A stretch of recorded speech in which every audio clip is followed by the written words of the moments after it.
क्या आपको low energy और कांस्टेंट टायर्डनेस रहती है? कंसंट्रेट करने में दिक्कत होती है? भूलने की आदत बढ़ गई है या मेंटल क्लैरिटी का लॉस है? आप ब्रेन फॉग का शिकार हो सकते हैं। अगर आपको ये सिम्टम्स कंसिस्टेंटली हो रहे हैं तो हो सकता है कि आपको ब्रेन फॉग हो। नमस्कार, मैं हूँ डॉक्टर कामना और आज हम जानेंगे कि ब्रेन फॉग क्या है और हम इसे कैसे नेचुरल तरीके से ठीक कर सकते हैं। सबसे पहले तो मैं ये बता दूं कि ब्रेन फॉग कोई मेडिकल कॉइन टर्म नहीं है। ऐसी कोई बीमारी मेडिकल बुक्स में नहीं है। ब्रेन फॉग आम भाषा में जब हम कहते हैं कि मुझे कन्फ्यूजन रहती है या मुझे मेंटल थकावट रहती है या मुझे डिजीनेस से रहता है, मुझे कन्फ्यूजन रहता है, तो हम कह देते हैं कि आप शायद ब्रेन फॉग है आपको। तो समझते हैं कि किन किन कंडीशंस को हम ये कह सकते हैं कि ये ब्रेन फॉग की कंडीशंस हैं। अगर आप कन्फ्यूज रहते हैं, अगर आप अनफोकस्ड रहते हैं, अगर आप जल्दी थक जाते हैं, अगर आपको कोई काम करने में मन नहीं लगता और ऐसा आपके साथ लगातार हो रहा है काफी लंबे समय से कि आप किसी भी चीज में फोकस नहीं कर पा रहे हैं, तो शायद आप मेंटली किसी परेशानी से गुजर रहे हैं। अब वो मेंटल परेशानियां क्या हो सकती हैं, उन्हें हम ब्रेन फॉग कह सकते हैं या नहीं? सबसे पहले हम अंडरस्टैंड करें कि हमारी मेंटल अवस्था क्या है, हम कैसा महसूस करते हैं। क्या हम अपनी लाइफ में हैप्पी फील कर रहे हैं या हमें हर छोटी छोटी बात पर गुस्सा आना, चिड़चिड़ा रहना, या ये मेंटल अंडरलाइंग कंडीशंस हमारे लाइफ के स्ट्रेस, हमारी प्रॉब्लम्स के कारण भी हो सकती है। इसके लिए बहुत जरूरी है कि हम हमारे डॉक्टर से जरूर कंसल्ट करें। हम जानें कि मेंटली अगर हम किसी समस्या से जूझ रहे हैं, ऐसे ही कोई भी नाम देकर अपनी समस्या को इग्नोर ना करें, अपने डॉक्टर से जरूर सलाह लें। साथ ही साथ हम ये देखें कि क्या हम अपनी बॉडी में अपने ब्रेन हेल्थ के लिए सही न्यूट्रिशन बॉडी को दे रहे हैं, क्योंकि कई बार सही न्यूट्रिशन ना देने की वजह से बॉडी के साथ साथ हमारा ब्रेन भी थका हुआ महसूस करता है। तो कई सारी ऐसी डेफिशिएंसीज हैं जिनमें हमारे ब्रेन में इस तरीके की चीजें देखने को मिलती हैं। तो वो क्या डेफिशिएंसीज हो सकती हैं? सबसे पहले जानते हैं विटामिन B12 के बारे में। यह हमारी ब्रेन हेल्थ के लिए बेहद जरूरी है। यह हमारे ब्रेन में RBCs को फॉर्मेशन में मदद करता है और माइलिन शीट से हमारी नर्व सेल्स को प्रोटेक्ट करता है। अगर हमारा विटामिन B12 इंटैक्ट है तो ये हमारे नर्व फंक्शंस को फास्ट ट्रांसफर करने में भी बहुत हेल्पफुल रहता है। अगर इसकी डेफिशिएंसी है तो हम बहुत सारी चीजें महसूस करेंगे, जैसे memory loss, confusion, low energy. तो कैसे हम विटामिन B12 की पूर्ति कर सकते हैं? या हम ऐसे फोर्टिफाइड मिनरल्स ले सकते हैं जिससे विटामिन B12 की हमारे शरीर में पूर्ति हो। विटामिन B12 के साथ ही ओमेगा फैटी एसिड्स, ये भी हमारी ब्रेन हेल्थ के लिए बेहद जरूरी होते हैं, स्पेशली DHA। ये हमारे ब्रेन सेल्स के स्ट्रक्चर को मेंटेन करने में मदद करते हैं। ये एक न्यूरोट्रांसमीटर की तरह रहते हैं जो हमारे ब्रेन की इन्फ्लेमेशन को कम करते हैं और हमारे सिग्नल्स को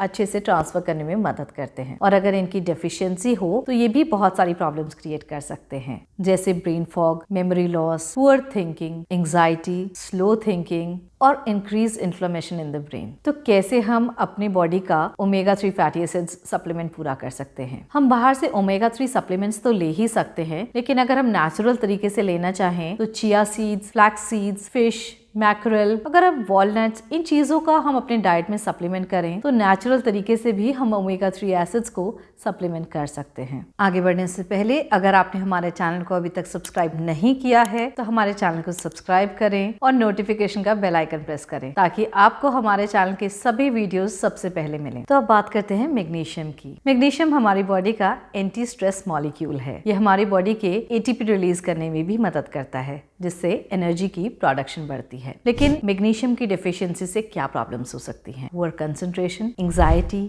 sleep disturbances, chronic stress, headache और लो एनर्जी। तो मैग्नीशियम सप्लीमेंट करने के लिए dark chocolate, nuts, bananas, almonds, cashews और इवन मार्केट में आजकल मैग्नीशियम सप्लीमेंट्स भी अवेलेबल हैं। तो आप इन्हें इस्तेमाल करके अपने मैग्नीशियम की डेफिशिएंसी को पूरा कर सकते हैं। HB ऑक्सीजन का कैरियर होता है, तो जब HB की कमी होती है तो हमारी ऑक्सीजन की पूरी सप्लाई हमारी बॉडी तक, स्पेशली हमारे ब्रेन तक नहीं पहुंच। बहुत सारी लड़कियां आप देखते हैं, स्पेशली लोअर मिडिल क्लास घरों से जब आप देखते हैं तो उनकी आंखों के नीचे सफेदपन होता है, उनके नाखून को दबाकर देखेंगे तो सफेदपन है, जीभ देखते हैं तो सफेद है। और ये फीमेल कैटेगरी में ज्यादा इसलिए होता है क्योंकि पीरियड्स के दौरान ज्यादातर उनका ब्लड लॉस होता है, लेकिन खाने से उनका आयरन कंटेंट पूरा नहीं होता। तो अगर हम लड़कियां, फीमेल्स या जो मदर्स हैं, antenatal mothers, post pregnancy mothers, सबका अगर हम आयरन चेक करेंगे तो हम पाएंगे कि इंडिया में बहुत बड़ी पॉपुलेशन है जो आयरन डेफिशिएंसी एनीमिया से गुजर रही है, और iron deficiency anaemia brain fog का बहुत बड़ा कारण है। तो अगर आपका बच्चा कॉन्सेंट्रेट नहीं कर पा रहा है, वो जल्दी जल्दी चीज़ें भूल रहा है, तो आप भी उसकी जीभ चेक करके, उसके नाखून चेक करके, उसकी आंख का स्क्लेरा पार्ट चेक करके देख सकते हैं कहीं उसे आयरन की कमी तो नहीं है, और अगर है तो आयरन सप्लीमेंट्स या आयरन रिच फूड्स देकर आप उसकी इस डेफिशिएंसी को पूरा करें। जिन लोगों में आयरन डेफिशिएंसी देखी जाती है उन लोगों में पेल स्किन, सांस फूलना, थकान रहना, पुअर कंसंट्रेशन, ऐसी चीजें बहुत कॉमनली विजिबल होती हैं। तो आयरन डेफिशिएंसी बहुत इजीली हम लुक से, देख के, बिहेवियर से पता कर सकते हैं और बहुत कॉमन भी है। तो ऐसे में स्पिनच, बीटरूट या आयरन फोर्टिफाइड फूड्स को अगर हम सप्लीमेंट करते हैं तो हम उनकी आयरन नीड्स को पूरा कर सकते हैं। Spinach, beetroot, lentils, egg, red meat, आप ऐसे फूड्स देकर अपने बच्चों की, अपने फैमिली की आयरन रिच नीड्स पूरी कर सकते हैं। और आयरन फोर्टिफाइड फूड्स और मिनरल्स भी मार्केट में अवेलेबल हैं, तो आप आयरन का सप्लीमेंट भी कर सकते हैं और आयरन रिच फूड्स भी दे सकते हैं। लेकिन आयरन की एब्जॉर्प्शन के लिए बहुत इंपॉर्टेंट है कि आयरन के साथ विटामिन सी दिया जाए। अगर आयरन के साथ विटामिन सी देते हैं तो आयरन की एब्जॉर्प्शन बहुत बेहतर होती है। तो आयरन के साथ विटामिन सी को जरूर सप्लीमेंट करें। उसके लिए आप चाहें तो विटामिन सी रिच फूड्स भी दे सकते हैं, जैसे लेमन या शिकंजी, या खाने में लेमन का ज़्यादा उपयोग करना, या फिर आप विटामिन सी की टैबलेट्स भी ले सकते हैं। तो अब तक हमने बात की उन न्यूट्रिशनल डेफिशिएंसीज की जिनके कारण ब्रेन फॉग हो सकता है। लेकिन क्या आप जानते हैं कि ब्रेन फॉग का एक बहुत इंपॉर्टेंट कारण ओवर शुगरी फूड्स खाना भी है? वो है हाई शुगरी फूड्स खाना। जब हम हाई शुगरी फूड्स खाते हैं तो हमारे ब्लड में एक शुगर स्पाइक होती है, और वो स्पाइक हमारे ब्रेन में भी एक्टिवेट होती है, जिसके कारण सडनली हम देखते हैं कि एकदम स्पाइक हुआ, हमारे एनर्जी लेवल्स बहुत बढ़ गए, एंड सडनली हम देखते हैं कि हमारे एनर्जी लेवल्स डाउन चले गए, जिसके कारण हम मूड स्विंग्स महसूस करते हैं। अचानक से चीनी का रश होने के कारण बच्चों में हाइपर एक्टिविटी, बहुत ज़्यादा भागना, उन्हें मन करता है कि हम फटाफट पता नहीं क्या करें, एंड सडनली आप देखेंगे कि वो लेथार्जिक फील कर रहे हैं, वो ड्रेन्ड फील कर रहे हैं, and that is because we have given them very high sugary foods. That spikes that we are causing in their brain are actually impacting their day-to-day routine. तो कैसे work करता है ये? जब हाई शुगर ब्लड स्ट्रीम में जाता है तो ये इंसुलिन रेजिस्टेंस बढ़ाता है, जिसके कारण हमारे ब्रेन के न्यूरॉन्स वीक हो जाते हैं। साथ ही साथ ये प्रोसेस फूड हमारे ब्रेन में जाकर इन्फ्लेमेशन क्रिएट करते हैं, जिसके कारण हमारे ब्रेन के अंदर सूजन आ जाती है, जिसे हम कहते हैं ऑक्सीडेटिव स्ट्रेस बढ़ गया हमारे ब्रेन का, और ये हमारे कॉग्निटिव फंक्शन यानी हमारे दिमाग के सही काम करने के तरीके को खराब करता है। तो इसके लिए हमें क्या करना चाहिए? इसके लिए हमें high sugary foods, refined foods को अपने डाइट से एलिमिनेट करना चाहिए। हाई फाइबर फूड्स को इनकॉर्पोरेट करना चाहिए, ग्रीन लीफी वेजिटेबल्स को इनकॉर्पोरेट करना चाहिए। ये फाइबर रिच फूड्स, ये ग्रीन लीफी वेजिटेबल्स जाके हमारे जो ब्रेन के ऑक्सीडेटिव फंक्शन है उसे रिपेयर करते हैं, हमारी ब्रेन सेल्स, न्यूरॉन्स को रिपेयर करते हैं और हमारे कॉग्निटिव एबिलिटीज को इम्प्रोवाइज करते हैं। अब आते हैं हम एक और बहुत इंपॉर्टेंट एस्पेक्ट पर, जो है डिहाइड्रेशन। डिहाइड्रेशन हमारे लिए बेहद इंपॉर्टेंट है, क्योंकि हमारे शरीर का ज़्यादातर हिस्सा पानी से बना है, इंक्लूडिंग आवर ब्रेन। तो अगर हमारे शरीर में पानी की कमी होती है तो जो हमारे बॉडी के फंक्शंस हैं, जो हमारे हॉर्मोन्स हैं, जो हमारी बॉडी की रेगुलेटरी साइकिल है, वो सब इम्पैक्ट हो जाती है, और ये भी ब्रेन फॉग का एक महत्वपूर्ण कारण है।